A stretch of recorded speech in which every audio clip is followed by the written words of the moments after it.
पुरुष स्त्रियों के ये दो हट कभी पूरे ना करे, पछताने का कभी अवसर नहीं आएगा। जय श्री कृष्ण मित्रों, स्वागत है आपका आपके अपने चैनल श्री कृष्ण राधा कुंज में। जो भी मित्र हमारे चैनल पर नए हैं और जिन्होंने अभी तक चैनल को सब्सक्राइब नहीं किया है, उनसे विशेष अनुरोध है चैनल को सब्सक्राइब जरूर करें और बेल आइकन प्रेस करके ऑल करें, ताकि आगे आने वाली वीडियोस की नोटिफिकेशन आपको समय पर मिलती रहे। तो दोस्तों, शुरू करते हैं आज की कहानी।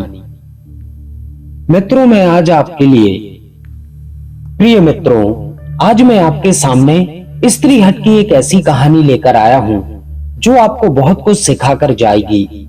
आपसे निवेदन है कि आप वीडियो को पूरा जरूर सुने। किसी शहर में मित्रसेन नाम का एक साहूकार रहता था। उसकी एक बहुत ही सुंदर रूपवान स्त्री थी। मित्रसेन के घर में एक नौजवान लड़का नौकरी करता था। साहूकार अक्सर व्यापार के सिलसिले में बाहर आता जाता रहता था। एक बार वह अपनी स्त्री और नौकर को छोड़कर व्यापार के लिए विदेश चला गया। विदेश में उसे काफी दिन बीत गए। इसी बीच में मित्रसेन की स्त्री की उस नौजवान नौकर को देखकर नीयत खराब होने लगी। वह उसे ललचाई नजरों से देखने लगी। एक दिन उसने अपने नौकर को बुलाकर उसके साथ मित्रता करने को कहा। अपनी मालकिन का अनुचित प्रस्ताव सुनकर लड़का आश्चर्यचकित था। लड़का पढ़ा लिखा और संस्कारी था। वह अपनी मालकिन की बात सुनकर हाथ जोड़कर बोला, हे मालकिन, हमारे महापुरुषों ने कहा है कि जो स्वयं को खाने पीने को अन्न और पहनने को वस्त्र देता है वह माता पिता के समान होता है। जो पुरुष अपने स्वामी अपने गुरु की स्त्री के साथ समागम करता है वह निश्चित ही नरक में गिरता है। इसलिए मैं आपके साथ कोई ऐसा भाव नहीं रख सकता जो मुझे नरकगामी होना पड़े। मित्रसेन की स्त्री के बार बार आग्रह करने पर भी नौकर उसके जाल में नहीं आया। इस प्रकार उसकी मालकिन नौकर पर क्रोधित हो उठी। कहने लगी, कोई बात नहीं, आ जाने दे मेरे पति को। यदि मैंने तेरा बुरा हाल नहीं करवाया तो मेरा नाम भी नहीं। मित्रों कहते हैं, दुष्ट स्त्री, धूर्त, चुगलखोर, इन तीन लोगों के मुख में अमृत और मन में हलाहल विष भरा होता है। मित्रसेन की स्त्री सोचने लगी कि मेरे पति के आने पर यदि इस दुष्ट नौकर ने सारी बात उन्हें बता दी तो वह मुझे देश निकलवा देंगे। यही सोचकर उसने त्रिया जाल तैयार किया। मित्रसेन जब लौट कर आया तो सबसे पहले वो अपनी स्त्री के पास पहुंचा तो उसने देखा कि उसकी स्त्री अपना हुलिया बिगाड़कर खटखटी पड़ी है। पत्नी को उदास देखकर मित्रसेन ने पूछा, हे प्रिय, तुम उदास क्यों हो? क्या दुख है?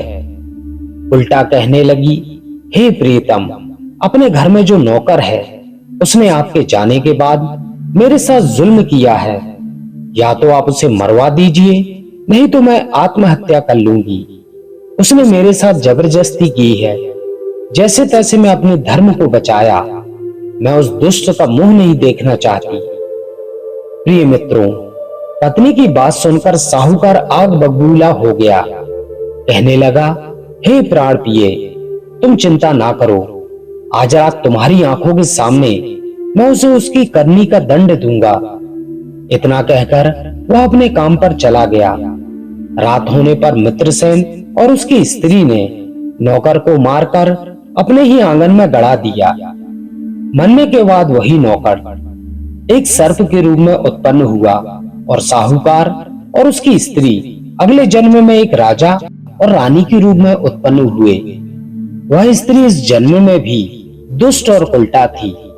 उस सर्प को अपने पूर्व जन्म की स्मृति बनी हुई थी।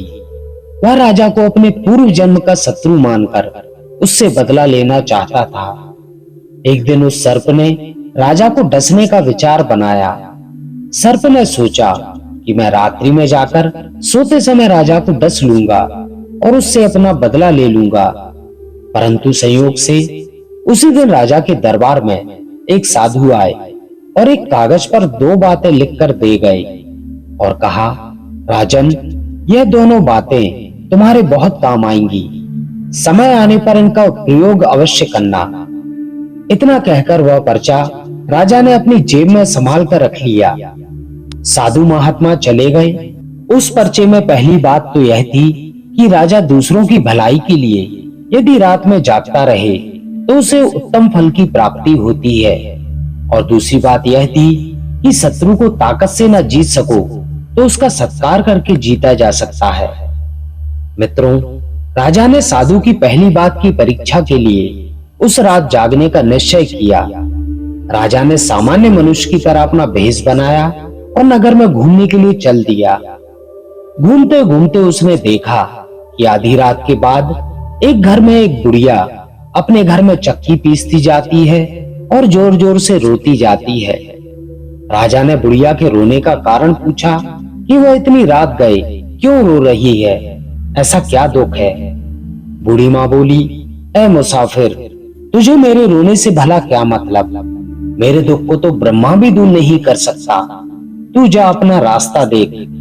राजा ने कहा, हे बूढ़ी माँ, मैं तुम्हारा दुख जाने बिना यहाँ से नहीं जा सकता। तुम मुझे अपने रोने का कारण बताओ। तब बूढ़ी माँ कहती है, हे बेटा, यदि तू जानना चाहता है तो सुन, यह बात किसी को मत बताना। यदि तूने यह बात किसी से कही तो उसी क्षण तू पत्थर का हो जाएगा। राजा ने कहा, ठीक है, बताओ, मैं यह बात किसी से नहीं कहूंगा। बूढ़ी माँ बोली, हे बेटा, तुझे नहीं पता, हमारे यहाँ के राजा का एक पिछले जन्म के नाग के साथ बैर है। कल रात 10 बजे वो नाग राजा को डसने के लिए उसके महल में जाएगा। राजा ने अपने पूर्व जन्म में उस सर्प को अपनी स्त्री के कहने पर निर्दोष मार डाला था। वह सर्प राजा को डसकर अपने पिछले जन्म का बदला पूरा करना चाहता है।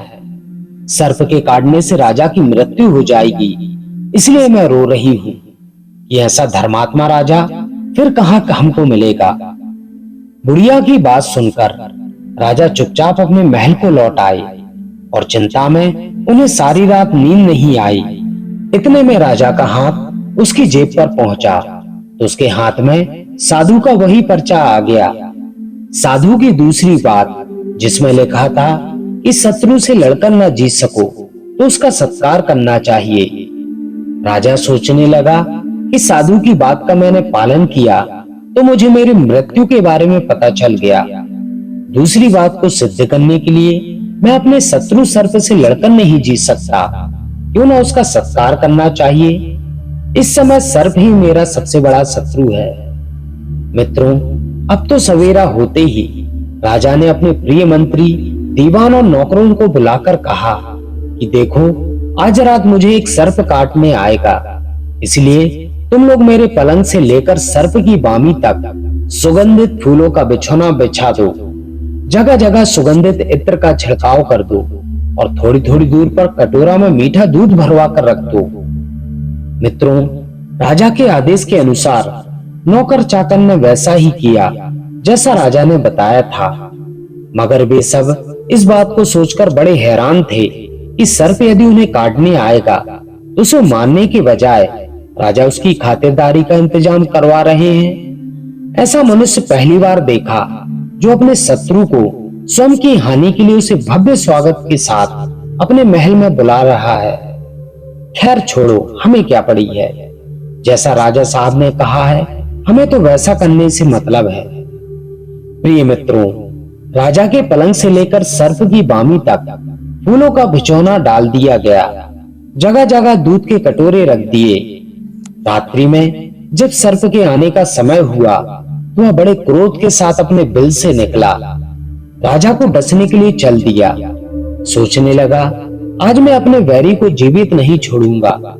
लेकिन जैसे ही अपने बिल से निकला तो राजा के द्वारा डलवाए गए सुगंधित बिछौने पर पहुंचा तो खुशबू के मारे उसका मन मगन हो गया। मार्ग में बिछाए गए फूलों पर लौटने लगा। जिधर मुंह जाता उधर ही मीठा दूध पीने को मिल जाता।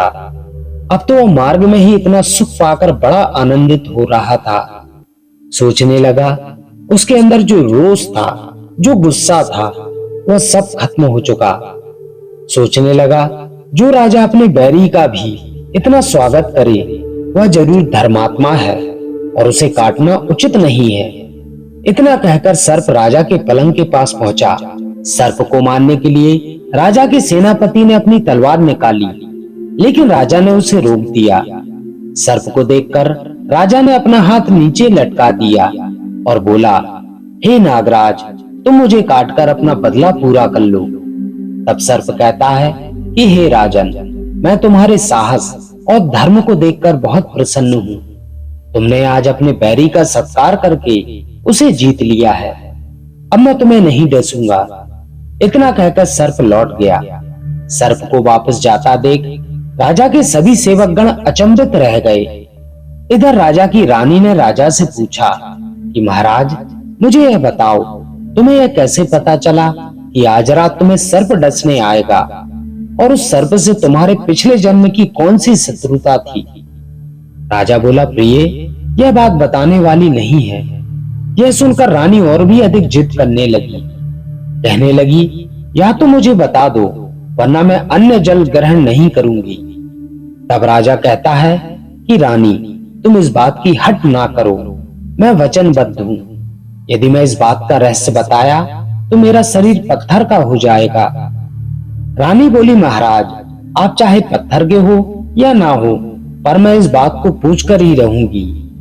यदि नहीं बताओगे तो मैं अपने प्राण त्याग दूंगी। मित्रों, रानी के मरने की बात सुनकर राजा घबरा उठा और सोचने लगा, रानी को खोकर मैं भी नहीं जी सकूंगा। इससे अच्छा तो है कि मैं ही पत्थर का बन जाऊं। इतना सोचकर राजा कहता है, हे प्रिय, तुम दुखी ना हो, मैं तुम्हें सारी बात बताऊंगा, पर यहाँ नहीं। मैं तुम्हें यह बात गंगा जी के निकट बताऊंगा कि यदि मैं पत्थर का बन जाता हूँ तो कम से कम गंगा जी की पवित्र रेती में पड़ा रहूंगा। प्रिय मित्रों, रानी के प्रेम में अंधा राजा रथ सजाकर गंगा जी की ओर चल दिया। राजा के मंत्री, नौकर चाकर ने राजा को समझाने का बड़ा प्रयास किया, परंतु वो रानी के प्रेम में ऐसा अंधा हो गया था कि उसने किसी की बात नहीं मानी। रानी को भी बहुत समझाया कि वह ऐसा हट क्यों कर रही है। यदि राजा पत्थर के हो गए तो वे उन्हें कैसे पाएंगे। रानी ने भी किसी का समझाना नहीं माना। आखिरकार राजा रानी को लेकर गंगा की ओर चलने लगा। चलते चलते रास्ते में नदी पड़ी। राजा ने रथ रोका और नदी पर जलपान करने के लिए रुक गया। देखता क्या है कि एक बकरियों का झुंड उस नदी पर पानी पीने आया। सारी बकरियां पानी पीकर चली गईं। केवल एक बकरी वहीं पर पानी पीती रह गई। उसी समय नदी में एक बहुत सुंदर फल बहता हुआ आ रहा था। फल को देखकर बकरी का मन ललचाया और मन में कहने लगी कि किसी तरह यह फल मुझे खाने को मिल जाए तो बड़ा अच्छा होगा। यही सोचकर उसने अपना मुंह आगे बढ़ाया, परंतु फल उसके हाथ नहीं आया। वह वहीं खड़ी हो गई। उधर जब बकरे ने देखा कि सारी बकरियां आ गई, परंतु एक बकरी नहीं आई, तो वो उस बकरी के पास आया और उससे कहने लगा कि सारी बकरियां तो चली गई, पर तू यहाँ खड़ी क्या कर रही है। वह बकरी कहती है, हे प्रीतम, मुझे वो फल चाहिए। अगर तुम वो फल नहीं लाए तो मैं तुम्हारे साथ नहीं चलूंगी। इस बात को सुनकर बकरी ने कहा, यदि मैं इस फल को लेने गया और पानी में डूब गया तो फिर क्या होगा। बकरी बोली, चाहे कुछ भी हो, परंतु इस फल को लिए बिना मैं नहीं जाऊंगी। बकरी की यह बात सुनकर बकरे को बहुत गुस्सा आया और लाल आंखें करके राजा के सामने बोला, ए बकरी, तू मुझको नहीं जानती। मैं उस मूर्ख राजा की तरह नहीं हूँ जो अपनी स्त्री के कहने पर अपनी जान खोने गंगा के निकट जा रहा है। इतना कहकर बकरे ने अपने सींगों से उस बकरी को खूब मारा। वह बकरी मारे डर के आगे आगे भागने लगी। यह बात राजा के कलेजे में बाण के समान लगी। उसके अंतःकरण में ज्ञान हुआ कि देखो, मैं इस बकरे से भी हीन हूँ जो रानी के प्रेम में आकर सब राजपाट छोड़कर अपनी जान गंवाने आया हूँ। हाय, हमारे मंत्रियों ने हमें बहुत समझाया, पर मैंने किसी की बात नहीं मानी और आज मरने के लिए चला आया। राजा अपने मन में कहने लगा कि मैं कितना बड़ा मूर्ख हूँ। मेरी इस बुद्धि को धिक्कार है जो स्त्रियों के मुंह रूपी बातों में आकर अपना सब कुछ खोने को तैयार हो गया। यह विचार कर वो राजा उस नदी से उठकर डेरे में चला आया और सब दीवान नौकर चाकरों को बुलाकर अपने पास बैठा लिया। फिर रानी को अपने पास बुलाया और रानी से कहा कि हे रानी, अब हम तुम्हारे सामने उस बात को कहेंगे जिससे हम पत्थर के हो जाएंगे। तुम्हारी क्या इच्छा है? रानी बोली, हाँ महाराज, मुझे बताओ, मैं वह जानना चाहती हूँ। तब राजा गुस्से में आकर घोड़े का चाबुक हाथ में लेकर रानी को मारने लगा। 4-5 चाबुकों के लगते ही रानी की खाल उधड़ने लगी। तब रानी चिल्लाकर कहने लगी, महाराज, अब मैं उस बात को आपसे नहीं पूछूंगी। तब राजा ने कहा, अच्छा, इस रानी को जल्लादों के हवाले कर दो और इसकी दोनों आंखें निकालकर इसे जंगल में छोड़ दो। यह वही रानी है जिसकी वजह से वह सर्प मुझे डसने आया था। इस उल्टा ने अपने पूर्व जन्म में निर्दोष नौकर को दोष लगाकर मरवा दिया था। इस प्रकार राजा ने अपनी रानी को जल्लादों से कहकर जंगल में छुड़वा दिया।